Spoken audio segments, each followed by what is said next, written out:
Lucifer and the power of the tongue. Those who doesn't witness fruit thereof will be sick when Jesus speaks with words of love. In the beginning, in regards to Adam and Eve and Lucifer, God was the creator of everything. Yes, he was. Even Satan. But when God showed me was that Satan is making an attempt to repeat what he did in the garden. You see, this movement will rise up within the church and be used to withdraw the truth, just as Satan rose up in the kingdom of heaven. But only that this movement is used to deceive the body of Christ in a way like he did Eve, by using this so-called holy hip-hoppers and hip-hop to seduce the church. Now, this movement will deceive many in thinking that this is the new way, a new revelation. Just as when Eve came into a new revelation when she pursued Adam with the fruit. But this time around, God is raising up watchmen. God is placing watchmen in the body of Christ that will blow the trumpet, that will sound the alarm, that will rise up and speak out against the influences that hip-hop has on this community and what hip-hop has on the church. It is time to wake up. It is time to wake up. Send the peeps around the way. Flow for the church, flow for the unbeliever. And listen close, catch my flow like a wide receiver. We speaking and thinking and doing things we shouldn't do. Well, thank God for Professor Dorsey. He's the only one that would dare to make gospel music what it has become today. He took the church music, spirituals, hymns, and kept them up, put a rhythm to them, and called it gospel. We didn't have the freedom to sing gospel in our churches. But Dorsey got us together and told us who we were. He was the first one to organize the Gospel Singers Convention. By 1921 now, the National Baptist Convention, the largest organization of Christians in the United States, decides to accept gospel on a certain level. I'll illustrate the difference in a minute. And they publish in 1921 a book called Gospel Pearls, the first book that was published by black people to use the term gospel, which meant a style of music and a style of singing. Gospel Pearls included 4 very important people: Charles Albert Tindley, Charles Price Jones, Thomas Andrew Dorsey, and Lucy Eddy Campbell, all of whom are extremely important in that they were composers of this music. And we normally look at someone like Charles Albert Tindley, who was born in 1851, and by 1905, Tindley is writing songs that are sort of borrowing some of the elements of this Pentecostalism. They're not Pentecostal, but they have this direct, colloquial, almost back fence kind of language. The song that I illustrated this song was written by him in 1905.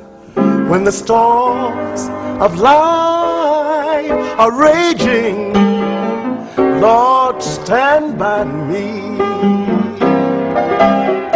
Now that's a phrase.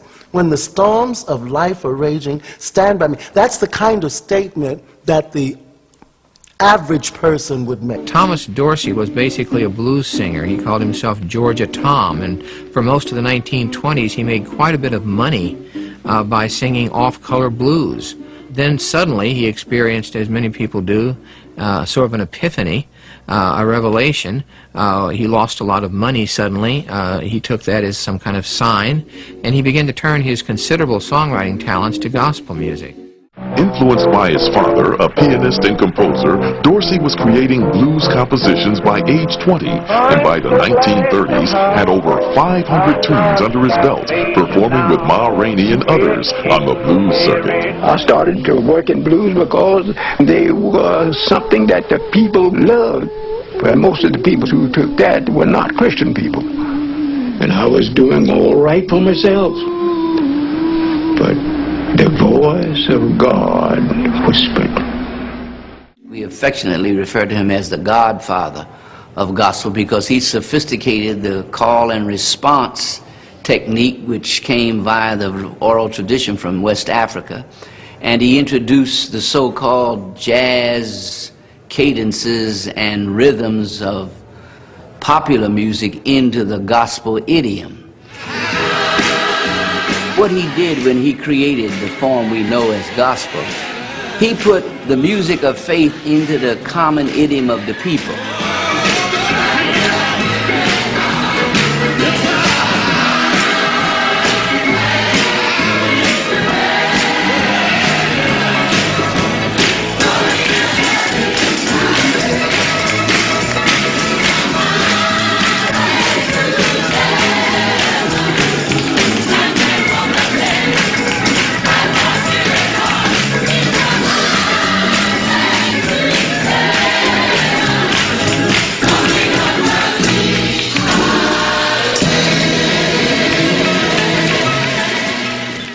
I've been thrown out of some of the best churches. If they were good ministerial men, they would have helped me and not throw me out. But I got out on my own and went on through the world with it. And many, many people has been helped and saved by the gospel. Bless each of us with a spiritual blessing that we so greatly need. The musician, the singer, and those who can make that music count going to be heavily used by God himself. Wake up, everybody. Wake up, everybody. Wake up, everybody. Flow for the Lord, flow for him every day. Flow for the streets and the peeps around the way.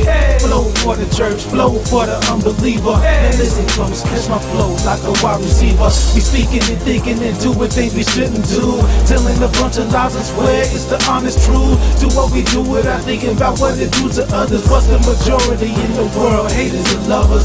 My sisters and brothers, we need to make a change and recover. Stop hurting each other just by our words, we killing each other. When we don't speak blessings, learn this lesson, cause the enemy is always testing. Run up on you while you resting with fatal weapons. Do you know who the enemy is my question. Nah, it ain't the guys you got beef with. It's the evil spirits that influence what they speak with. Living life over the power of the tongue. Those who love it, we always root their love. When we speak, we need to speak with words of love. When we speak, we need to speak with words of love. Wake up, everybody. Wake up, everybody. Wake up, everybody. Wake up, everybody. Living life around the power of the tongue. Those who love it, we always fruit thereof. When we speak, we need to speak with words of love. When we speak, we need to speak with words of love. Wake up, everybody.